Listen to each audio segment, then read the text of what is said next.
Welcome to KODE Konvos. I'm Jon Dean, and I'm really excited today to welcome Head of Football, Ebbie Rezayan. How you doing, Ebbie? Oh, good, thank you. How are you? I'm good. So just to start us off, just tell us where you're from. Manchester, UK. Manchester. Yes. There's something about football in Manchester, I believe. A good city for football, right? Yeah, big passion for football, for sure. I'm assuming you support City, not United? No, I support Liverpool. Liverpool. We won't go down that road. Yeah, we can if you want. No. So let me ask you a couple of questions. First of all, how did you get into football and how long did you play football for? Yeah, I played football ever since I could walk, so my mum and dad say. And then I think that was evident. I was playing in a team really, really young. And I was always in the back garden, always in the streets. All right. Yeah, that's where you learn. Self-learning, self-development. Right. Yeah. Playing against the bigger kids on the streets, coming out. You know, that was the life. It was. I mean, football's been in my blood ever since I was born. Really. Yeah. All right. And then as a player, how serious did you take it? So, I mean, I took it very seriously, and I think once I started to get into academies, have international experience from a young age and stuff. We were playing in tournaments abroad at a really young age. This is where I was like, yeah, I know, this is the path that I want. And at that age, it was just to be a footballer. Right. It was only as I got older that I realised that I can do that and other things. And that still happened to be in football, which is the coaching world. Okay, so you were playing competitive football with academies. Yeah. You were getting to get experience abroad, play international, play decent teams, decent level of football. So why did you make that transition from playing football to coaching football? I had an experience after university, after also studying sport development and psychology. Right. I had a really good experience in South Africa, where I went over and coached for a while just after the World Cup. Okay. And that experience really spurred me on to say, there's a passion here. Why South Africa? Why did you... It was after the World Cup, and I just wanted to, from all the studies that I'd done at university, and we were still playing at that time as well, I was still playing college football, university football and whatnot, and to a high level in competition outside of that as well. And I just really felt like, I wanted to make a difference, and I wanted to explore that in an environment that I was going to be challenged.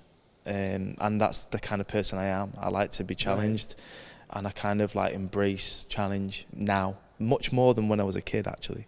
So in South Africa, what would you say you took away from that experience when you were over there? That I need a lot of education in coaching. Okay. That I needed to learn, and that I felt like with the right pathway and the right mentors around me, I could have a career in this. And it took a while for me to get there. I went through all the FA licenses and the UEFA badges as well, and for me it was just about being around the right people who believe in the right philosophy, and that was about the holistic approach. Okay. And I've always been a person that connects well with players and people in general. Yeah. But I have a big passion for working with the earlier development stages. And so what, the younger players? Yeah, the younger players. And I think that goes back from when I was playing, right? Because we didn't really have a coach that was mentoring figures. It was sink or swim. Old school. Yeah, exactly.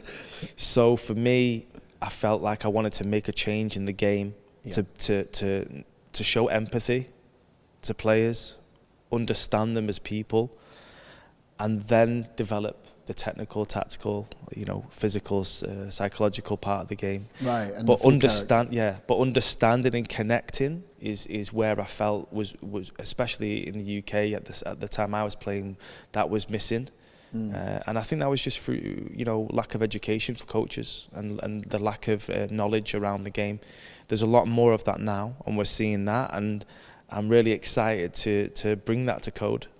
Okay, so when we first met and we talked about KODE, our philosophy and what we're trying to get to, so the framework that we've developed at KODE and where we're trying to move forward with, especially with football. Yeah. What made you see that as appealing, and why did you join our team? That's a better question. Well, I think from our first ever conversation, which was like 10 months ago now, like just over maybe, I felt like we aligned with the equal opportunities, and I believe football is for all, and offering those different pathways depending on the ability or the progression for players is essential. You know, players need to know that there's a path no matter what their ability, and we're going to offer that at KODE. You know? And what are those different pathways? So we're a player development focused academy, and Right. we focus on the individual throughout all the development stages. We have 4 different development stages. We have one called Learn to Play, which is for 3 to 6 year olds, where they're building those kind of like motor skills, locomotive skills and non-locomotive skills. And we want them to really express themselves and have fun. We want them, those sessions are going to be really fun, engaging, lots of moving, very dynamic. And then the next stage, Learn to Train, will be for ages 7 to 12. Right. And that stage is basically building a love for the game further, and also learning how a structured session looks and building the micro pitches of the game, which are your 1v1s, 2v2s, 3v3s. And that's how we train throughout the whole, or a lot. But in Learn to Train. So when you say micro pitches, because a lot of people might not understand that. So you're saying you basically taking the concept of the full size pitch, a full game, and we split that up into smaller pieces. Yeah, of the big that's pie. right. That's right. It's like a slice of pizza. Exactly. And then we focus on that slice. Okay. And then what we do is we put on our ingredients, if you like, of what the topic is that day, and really focus on that for the whole session. And that and allows give the players for the players. Like, why does focus on something smaller? What does that allow them to do in the big picture? More time on the ball. Okay. More repetition of the techniques or the learning objectives for that session, and really allows the players to build the confidence to express it when they're in a game or a match environment, and also pressure, which is the opposition coming to take the ball, or the pressure of getting team goals as well as individual goals. They're not just focused on, so we're focusing on our whole methods of training are focused on the individual, then small groups, and then teams. So Learn to Train is solely focused on the individual kind of like rewards. When we go into our Learn to Compete program, which will be around ages from 10 to 16, this is where we add in a little bit more pressure, where they'll have more team challenges as well as the individual challenges. And so this is the stage where parents would recognize, because they'll start to see what is more like a traditional adult-like style competition. Yeah, that they're getting ready for a team environment. They're getting ready to play a little bit more competition. And then there's the performance program. And the performance program is more of the elite standard, where they'll be expected to, from 14 to 18, to do more gym work with our Sports Performance Centre, which is really exciting. Yeah, that is. Amazing facilities at KODE. So they will utilise the Sports Performance Centre. They'll also be training a little bit more with more advanced sessions, if you like. And that's for the players that can not only handle the pressure, but also want to advance in the game. Okay. And so to move up through those stages, and for parents and players and people listening that have never heard of like stage development in sport. Yeah, especially here. Yeah. How do you, as a coach, as your team of coaches, how do you know when to move someone from one stage to the next stage? Like, how do we know where to place a player? Yeah, it's a good question. So one thing that is fantastic about KODE is we're going to not only monitor and track the progress of the players, but we'll also be using video analysis to support that evidence. What does that look like? How do you hold your camera up and take pictures?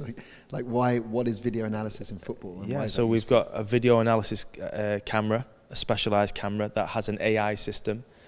They'll be used for training sessions, team matches, and that gives the coaches then the chance to go back on the recorded. We're not just doing on-pitch assessments, but we're also going to be doing video analysis assessments as well, so that we can really be thorough with our assessments and also have evidence for our data. We want to track the data of the players, the technical, tactical, psychological, physical side of the game. So the players at KODE start to get basically almost like a profile built around their playing experience, and then you're using that data to give the player feedback and also the coach feedback to improve the game. Exactly. Right? Yeah. It's a 2-in-1. So we use it for our coaches to develop and also for the players for developing as well. And so we really do want to focus on having these thorough assessments, whether it's in football, swimming, all the other sports that we have at KODE. You know, we're a player development focused club, and we want the athlete to be tracked and observed, and also, you know, be able to adapt sessions for us as coaches. You know, we would then understand which players lie in certain areas of the development stages, and we would tailor sessions for that group depending on the character. Okay. Which again is a big thing at KODE. You know, we're thinking about the mind, the body, and the character. So the last club you were working at was Manchester City. What was your coaching pathway leading up to that point? Yeah, so like I said, I went to South Africa, came back to the UK, and then I worked in the UK for a little bit whilst I was playing. So that was a big thing for me. But I knew that there had to be something at the end of when I stopped playing. So I carried on coaching for when I was playing in that competition level. Right. I then went to New York for a year. Okay. New Jersey, New York area, around there. You played the sport called soccer there, right? Don't say that. No. I would say that was one of my richest experiences as a coach, actually. In New York? Yeah, I thought that was fantastic. Like, the guys that I worked with there were really cool. Yeah. They were very progressive coaches, and they were very player development focused. And that's where I realized that we were aligning of, like, that was where my passion really struck through. Like, oh, this is what I believe, you know. Okay. Believing in, like, you know, building the character and the player, you know, not just focusing on winning. Right. They were focused on the players learning, and they were building very good players. So my time in America, when I came back, I had a different perspective of coaching. When I spent a little bit more time in the UK, I still carried on playing. Coaching always came second, because, I mean, I love playing. And then I went back into the international coaching. But when I first joined Manchester City, did like pre-academy coaching, and then I did the international coaching as well. And then it brought me to Egypt. And then, yeah, the project at KODE really struck me as something really exciting, something new for Egypt, and I really wanted to be a part of that movement and implement, you know, these progressive implement the progressive philosophy and methodologies of coaching that. And the way we have done that at KODE is we've developed an educational system called KODE College. That's right, yeah. Which we're both working on. Yeah, super exciting. And all our head coaches are working on. And KODE College essentially is our in-house development program to help coaches reach the level or the standard that we want them, and to align all our coaches so all our academies feel very similar. So when that young person joins swimming, they get it. It feels a bit like when they played football at KODE, the same sort of style and vision and the same approach to generating good quality sport. So how or where have you been focusing with your coaches here at KODE? Yeah, I've been focusing a lot on not just on the philosophy and style of play, which is, you know, going to be an exciting style of play, attacking and possession-based. And who plays like that in England? And energetic. Which team are we most like? Well, there's a few teams, to be fair. I mean, the standard in the Premier League is quite high at the moment. But no, we always want to look at that kind of. I mean, it goes through that to that, like, maybe that Ajax to Barcelona to Manchester City philosophy, or, you know, the Gegenpress of the Klopps of this world. They're the styles that really kind of like stand out. Right. We've filtered that down, and we've put that down into curriculums that we feel is the best way to train the players. And really excited for these coaches to get started and train some players. So they're learning a lot about that. I've seen them in the classroom, because we have a classroom at KODE. And the pitch. And no, on the pitch, yeah. Yeah, it's been nice to watch them develop. Yeah. And they're developing quick. Yeah, you can see the difference. Yeah, and that's why we're different at KODE, because we're focused on not just the players developing and individually, but the coaches as well. And the KODE College for the football, we really focus on how to inspire the kids. Okay. After they've learned the philosophy of the style of play, it's all about the methods of coaching, and the methods of coaching will be how to inspire. How do we communicate? How do we connect? How do we observe? How do we reflect after the sessions? How do we improve on what we're doing? And all of these things are super exciting, and we have the technology for it. So we have obviously the video analysis camera that we spoke about before. We just can't wait to get started now. Yeah, I bet. So I've seen your coaches in action, but how do you get to your coaches to understand that they're more than just technical coaches of football? Because we have this opportunity, especially in sport, where we receive children that maybe we can affect more than just the technical skill. Mm-hmm. Right? We've got this job where we've got children in front of us where we can deliver more information, more of an experience, and that can round the child's character, which can do more than just play good football, right? So how are we helping coaches understand that they're more than a coach, they're a mentor for these young players? Well, the first and foremost, the key message that I wanted to get across to coaches in every single part of their development and their journey is why. Why they play or why they coach, sorry. Everything. Right. Everything that we do, there's a why. There's a reason. Yeah. If players ask why, we have a reason. If we make an adjustment to a session, there's a why. If we have a topic and we make a certain movement or put a cone in a certain place, there's a why. Right. So we're super particular. We're about the small percentages. Okay. Why? I'm asking myself. Rhetorical question. Because we want the players to know that this is a professional environment. Yeah. And we want to have answers for everything.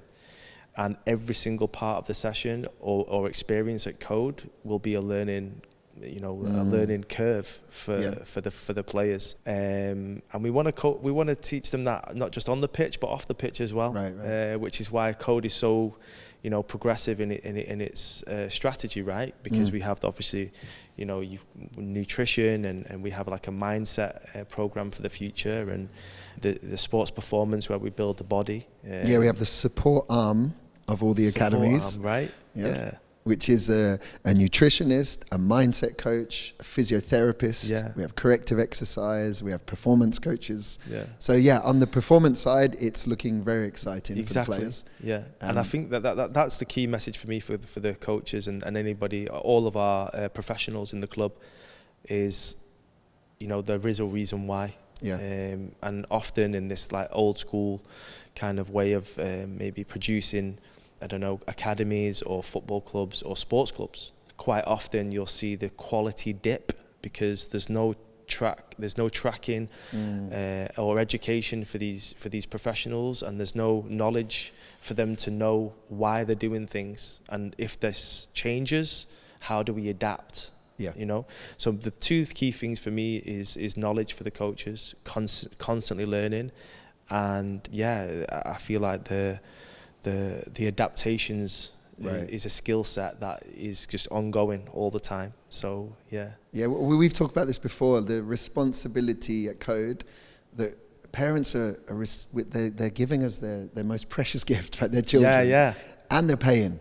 Right, so they want to see a return on investment, and we know that 100%. We'll make every effort to invest in developing that larger character, helping your child become a better person on the pitch.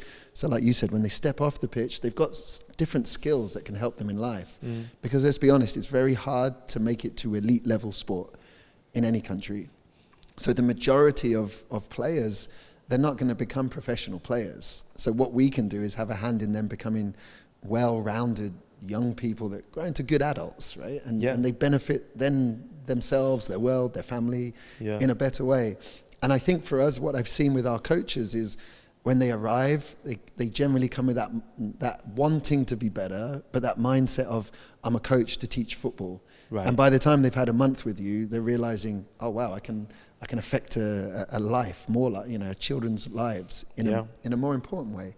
Yeah. And that gives the coach motivation to teach. Right. So at KODE, like, what do you see the challenges, especially for the players on the pitch? What would you see the challenge of coming, you know, when you join KODE, what's going to be the challenge for the players being developed? Because it's a slightly different system that we're running. Yeah, so I feel like the history of demand and pressure is everywhere. And what we've seen, and what I've seen in my experience, is well-rounded players, if the pressure is lifted and we give that player the space to just be free and reach their full potential. Okay. Right? Now, we trust our coaches, we trust the methods, we trust the philosophy. And if we have everyone on board, which, you know, all staff, and we all have the same strategy, we'll make essentially not just good athletes, not just good players, or, you know, a team of winners, but, like you say, like really good people. And I do believe that if a team don't know how to win, and they're told to win, and if they don't, they're gonna feel it off this, you know, coach that shouts and makes them feel like, you know, the worst players in the world. That's not going to be good for the development. You know, these players need to feel supported. They need to know reasons why and how to adapt and how to overcome these challenges to win a game.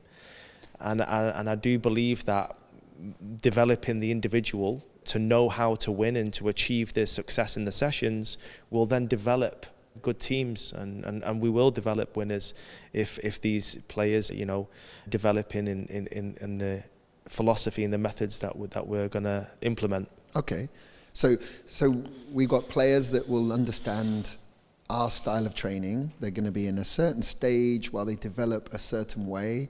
And then when we feel they're ready to move up a stage, we run an assessment. That's correct, right? Yeah. So we have something called transition assessments. Okay.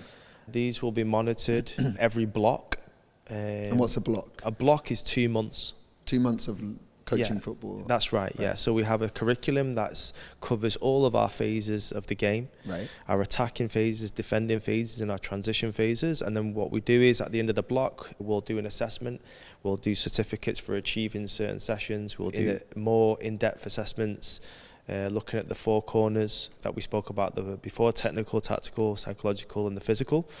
And that will be visual and evidence-based. These will be done by our coaches on the pitch. And then we'll also do some video analysis for our own kind of like backroom evidence-based kind of like checking up and studying. And the parents and players get access to that data, correct? Yes, they do, yeah. So the parents will get access to the data that we will observe and give them. And then what we're looking for is areas of development, right? Okay. So, you know, we're just looking for those small percentages for each child to improve. You know, some sessions they'll improve on some other things, that's success. If they're improving on other things, that's success. So it doesn't matter what areas they're achieving, it's all success. And, you know, we need to give these players the space to express themselves and achieve that with the motivation and the challenges that we have from the session. You know, so we want to release that pressure so that they're happier players. Okay, and so obviously we can't do this as one coach, right? So we need the whole team to be aligned. But the team of coaches, and we have the team of coaches, for example, you have your football team, your coaches that develop the players. Then the players have a support team from the performance center. So they'll be given advice on nutrition, recovery. And then even we've got a movement academy where if players need to be tuned up a little bit more, speed, agility, strength, we send them, we create that pathway where they go to the performance center and they get tuned up essentially to perform better. Yeah. So the missing piece of what becomes the triangle of support for the player is the parent. How do we get the parent to learn our way, our philosophy. Yeah. Because the parents are very important, right? The most important figure. Yeah. No, the parents are the most important figures for sure. And we need them on board. We need them to trust the process. They need to know what that is. Yeah. So consistent, honest, transparent communication is a must. And, you know, we would love the parents to be on board with this journey for the players, you know, Right. and really be supportive of not just what we're talking about, not just the winning and losing, but the player developing. Yeah. And then we'll build into those teams, we'll build into those, you know, wins on the pitch. Okay. And I feel like, you know, the players also need to experience the losses as well. You know, once they get into that learn to compete program, they'll experience the games where they lose a game, right? So we need to also help the players learning when that happens. What's that going to do? That's going to help the development long term, not short term. Right. So we really want every moment and every scenario and every possibility in the game to be a learning curve. And we're excited about that because, you know, we can't wait to get started, and we can't wait to see what you know, players we've got available at KODE. Yeah, it is getting close to opening time. Yeah, sure. And there's going to be a boys program from 9 years old up. Okay. And there's also going to be a girls program from 9 years old up as well. So we're really looking to give the diverse equal opportunities for all boys and girls, and we just can't wait to get started now. Cool. So for the parent to understand what they're getting essentially is when they put their son or daughter into our football program, we assess the player, and then we explain which stage of development the player should be. Mm-hmm. That stage is designed to give them the best advantage to develop efficiently. That's right. Once we're ready to move them into a higher level stage, we get that information by doing assessments, correct? And those assessments are done visually with coaches, but also with technology that can read data and give you analysis, essentially. Yeah. And then finally, we do parent support through KODE College, lectures, podcasts like this, sure. videos, and that helps the parent align with where our longer strategy. Yeah. Because you've said it before, the most important thing, especially for parents, is being patient and trust in the process. Right. And if we have the parent on our side, and we have the coaching team, and we have the support and performing team, then really that's a successful formula. Yeah, for sure. So finally, what's going to happen when we launch KODE, and how is that first experience for the player going to look? We're going to have a week of open sessions where players can come from 3 to 16. So our members should sign up for that, because it'll give us a really good indication of what players will fit in different development stages. Oh, so you use the open sessions to place the player in the right stage? Yeah, exactly. So that we can understand kind of what ability levels we've got and where these players will fit best to start and launch the academy. Now, these development stages can fluctuate, you know, like players can move up. This is not just dead set, but what's really important to know for the parents is that the players will experience the same style and philosophy of playing throughout all the stages. Right. So that it's super fluid, super consistent, and it's just a step into a different environment of maybe competition or performance, you know. So these players were going to experience the same style of play, and it'll be the same methods of coaching. And we're super excited to get started. I think I've said that 3 times now. I know. I can't wait to see, especially the 4-year-olds in their little football kit Yeah, with the boots exactly. on. Yeah. We it's can't going to wait. look nice. Yeah. Okay, Ebbie, thank you so much again for coming on. It's been interesting. I hope everyone's got some information now about the Football Academy at KODE. And we were just excited to see the players, meet the parents, and start coaching KODE football. Yeah, we can't wait. 4 times now. Thanks a lot.